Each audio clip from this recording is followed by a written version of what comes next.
My son opened the door on Christmas Eve, stared directly at me, and told his child I had the wrong house. He did not flinch. He did not hesitate. He closed the door in my face while the Christmas tree glowed behind him, and his family laughed inside. 2 hours later, he called me from that same party to tell me, in front of his wife and her guests, that money could not buy me a seat at his table. He thought that was the end of the conversation. He did not know I was already opening my laptop. By midnight, every automatic transfer attached to his life was gone. By morning, 25 missed calls were stacked on my phone. I did not answer a single one. Not because I was angry.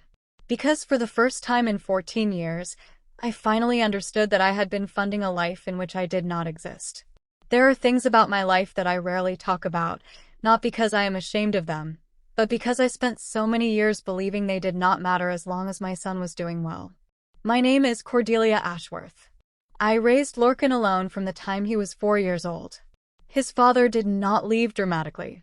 He simply stopped coming home one winter, and after a few months of silence, the divorce papers arrived in a manila envelope with no personal note inside.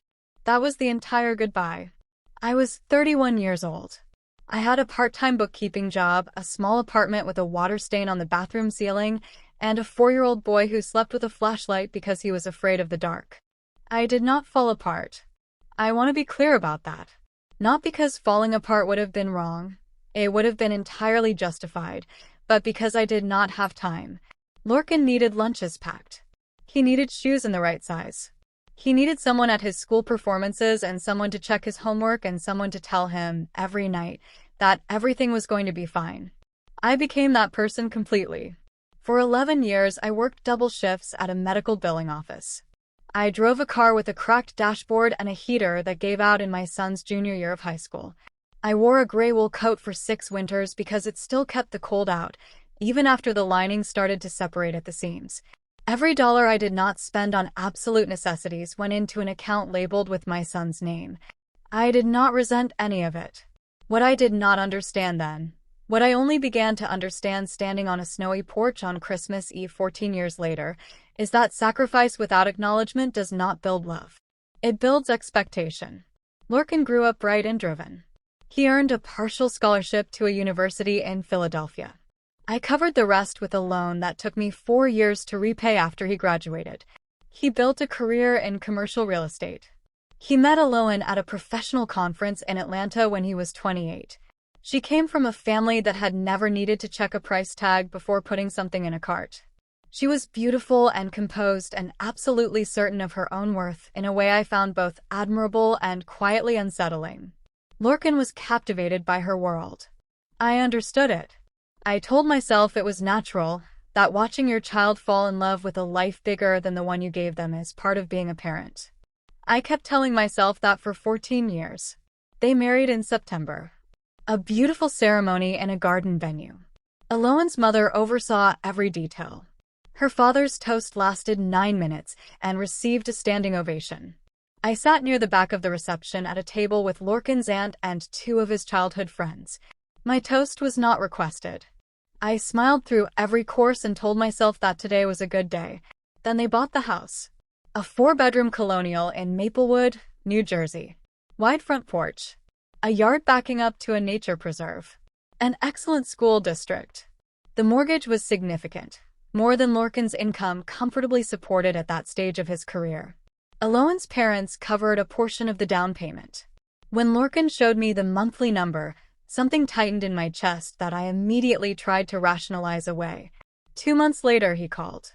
They were short on the mortgage by $900. I transferred it by afternoon.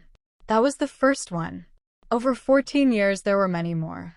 Mortgage shortfalls covered 11 separate times. 3 full semesters of private school tuition for my grandchildren, Petra and Miles, enrolled by Aloan without discussing the cost with me first. A business loan co-signed and later absorbed entirely when the venture dissolved. 2 family vacations that arrived in my phone as emergencies, one in Portugal, one in Vermont, funded without a single conversation about whether I could afford it. I never asked for documentation. I never asked for a repayment timeline. I told myself that family does not keep ledgers. I was wrong about that too. In early December, Alohan sent Christmas Eve invitations. Cream cardstock. Gold lettering. Hand-addressed envelopes mailed to family and close friends. Mine did not arrive. I waited a week before calling Lorcan. I kept my voice light when I mentioned it, that I hadn't received the card, that I assumed it was a post office issue. There was a pause on his end that lasted slightly too long. Alohan's handling the guest list, he said. I'll check with her. He did not call back. I told myself, twice daily for 3 weeks, that it was an oversight. That families do not exclude mothers from Christmas. That there was a rational explanation I simply had not been given yet. On Christmas Eve morning, I roasted a turkey breast. I wrapped a blue sweater for Lorcan and small gifts for Petra and Miles. I told myself that showing up with food and gifts was the kind of thing a mother did. That it would be welcomed. That whatever awkwardness existed would dissolve the moment the door opened. I drove to Maplewood in the early evening. The snow had started, that soft, unhurried kind that makes everything quieter. I parked along the curb and sat for a moment looking at the house. The windows were all glowing. Through the front glass I could see the Christmas tree, tall and perfectly lit. People moving room to room. Alohan's parents settled near the fireplace with drinks. Lorcan by the kitchen doorway, laughing at something someone had said. Petra and Miles in matching red pajamas, chasing each other through the hallway. My chest ached in the way it always did when I saw them. That particular warmth that grandchildren produce in you, involuntary and total. I gathered my dish in my bag. I pressed the doorbell. The music lowered. Footsteps approached. The door opened halfway. Lorcan looked out. 1 second of stillness crossed his face. Then something closed behind his eyes like a shutter being pulled. "Mom," he said, very quietly. "Merry Christmas, sweetheart." I smiled even though my hands were shaking from the cold. I brought dinner and gifts for the kids. Alohan appeared behind him. Her expression shifted the instant she registered me. The warmth she had been wearing for her guests vanished completely. Lorcan stepped outside and pulled the door most of the way shut behind him. "You shouldn't have come," he said, low and controlled. "You invited the whole family." I thought. "I didn't invite you." The words did not shout. They did not need to. They arrived with the flat certainty of something that had been decided long before tonight. From inside, a small voice, "Dad? Who is it?" Lorcan turned his head slightly. His voice came out easy and practiced. "Wrong house, buddy." I stared at him. "Wrong house." I said it back to him because I needed to hear it again to believe it. He looked past my shoulder. "Please go. I am your mother. And this is my home." A pause. "Don't make this embarrassing." I looked past him through the gap. Long dining table. White linen. Silver candles. Alohan's mother laughing. Wrapped presents beneath the tree. My grandchildren's voices moving through the house like water. The door closed. I stood on that porch until the cold reached all the way through my coat. Until I had understood, fully and without any remaining room for interpretation, that this was not an accident.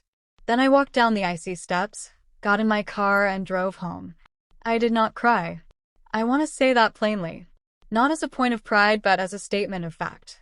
Because what I felt was not the kind of pain that comes with tears. It was deeper and stiller than that. It was the specific grief of watching something you believed in reveal itself as something it never was. At 10:47 that night, Lorcan called. Even then, even after that porch, even after that door, some part of me hoped. That is the specific cruelty of being a mother. The hope does not consult logic. It simply rises. I answered. Before I could speak, I heard the party still going. Music. Laughter. Glasses. And then, clearly, Alohan's voice bright with amusement. Did she actually bring a turkey? Laughter from multiple people. Then Lorcan, loose and careless with wine. "Mom. Listen. Don't start performing like a victim tomorrow. You embarrassed yourself showing up uninvited." I said nothing. "You knew you weren't on the list." His voice sharpened around the edges. Alohan's family was here. Her whole side. You can't just show up and expect a beat. Then, clearly meant to be heard by the room. Money can't buy her a spot here. More laughter. The call was 43 seconds long. I sat in my dark kitchen and I thought about something I had not thought about in years. The night Lorcan was 7 and had a fever so high the pediatric nurse told me to bring him in immediately. I had driven through a thunderstorm at 2 in the morning, one hand on the wheel, one hand on his forehead, talking to him the entire way to keep him conscious. I thought about sitting in that hospital waiting room in wet clothes, bargaining with a God I was not certain existed, asking only that my son be returned to me. He was returned to me. I thought about that drive, about those wet clothes, about the bargain. Then I opened my laptop. Here is the twist I have not told you yet. When I opened my banking portal that night, I did not only open it to cancel the transfers. I opened it because something Lorcan had said on that call snagged in my mind. The way he said Aloan's family was there. Her whole side. Said with a kind of pride that had a strange edge to it. Before I canceled anything, I looked at the account I had set up as the Emergency Family Fund. I looked at the transaction history for the past 18 months, and I found something that made me sit very still for a long time. The transfers I had been sending had not all been going where I assumed. Over the past year, several withdrawals from the fund had been routed to a joint account I did not recognize.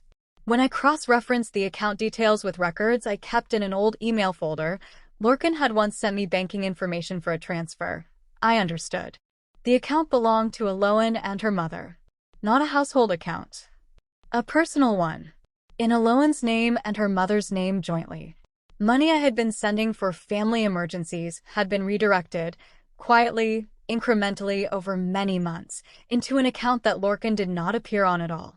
An account that, based on the withdrawal pattern, appeared to be funding renovations to Aloan's childhood home, which her parents still occupied. I sat with that information for a very long time.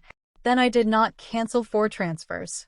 I canceled everything, flagged the account irregularity with my bank's fraud advisory line, and forwarded every transaction record to Gretchen Alderley, my attorney of 16 years, in an email I sent at 12:41 in the morning. At 12:53, I closed the laptop. 25 missed calls greeted me the next morning. All Lorcan. 1 voicemail. I made coffee. I stood at my kitchen window. A cardinal landed on my fence post and regarded me briefly before flying off. I watched the space it left. Then I played the message. Lorcan's voice had none of the looseness from the night before. It was tight and stripped and frightened. Mom. Please call me. The mortgage payment bounced. The school payment didn't process. My business account is showing a shortfall. I don't. Aloan is. Please just call me. What did you do? Please. I listened once. Then I finished my coffee. 3 texts arrived through the morning. The first from Aloan. Not an apology. A demand framed as a question. Why would you do this on Christmas? This affects the children. The second from Lorcan, asking me to please respond. The third, late in the afternoon, from a number I did not recognize, which turned out to be Aloan's mother, who had apparently been informed enough of the situation to weigh in, but not enough to know that I was already aware of exactly where some of my money had been going.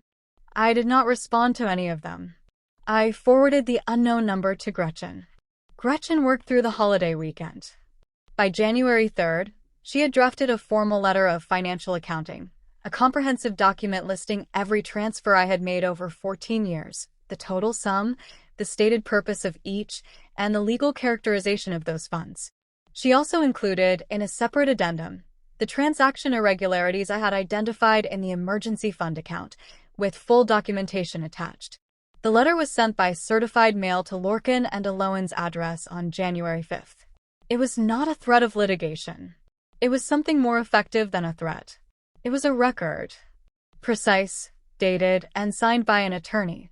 It said, in the careful language that legal documents use, "This happened, these amounts changed hands, and we have documentation of where some of it went that you may not have anticipated us finding." Lorcan called within 2 hours of the delivery confirmation. I did not answer. He called 4 more times that day. I did not answer those either. On January 15th, I agreed to meet Lorcan. Once. At a restaurant I chose. Public and neutral. He came alone. He looked as though he had not slept well in 2 weeks, which was probably accurate. He sat across from me, and for a long moment he simply looked at the table between us. Then he said, "I didn't know about the account." I looked at him. "The one with Aloan's mother," he said. I didn't know she was routing anything there. I want you to know that. I considered him carefully. My son, 42 years old, tired, sitting across from me in a restaurant in January, telling me he had not known. I thought about whether I believed him. I thought about what it would mean either way. Whether you knew or didn't know, I said, you still closed that door. He looked up. You still told your child it was the wrong house, I said. You still called me from a room full of people to tell me that money couldn't buy me a place in your life. Whatever Lorcan did or didn't do with a bank account, that was you. That was your voice. That was your choice. Lorcan did not argue. He sat with it. That surprised me more than almost anything else that had happened. I don't know how to explain it, he finally said. I think I stopped seeing you as a person. You were just always there. Always handling things. And I let myself believe that meant you were fine. I was not fine, I said simply. I was a woman eating Christmas dinner alone because her son told her she had the wrong house. He closed his eyes. We sat in that restaurant for 2 hours. We did not resolve anything, because some things are not resolved over a single meal.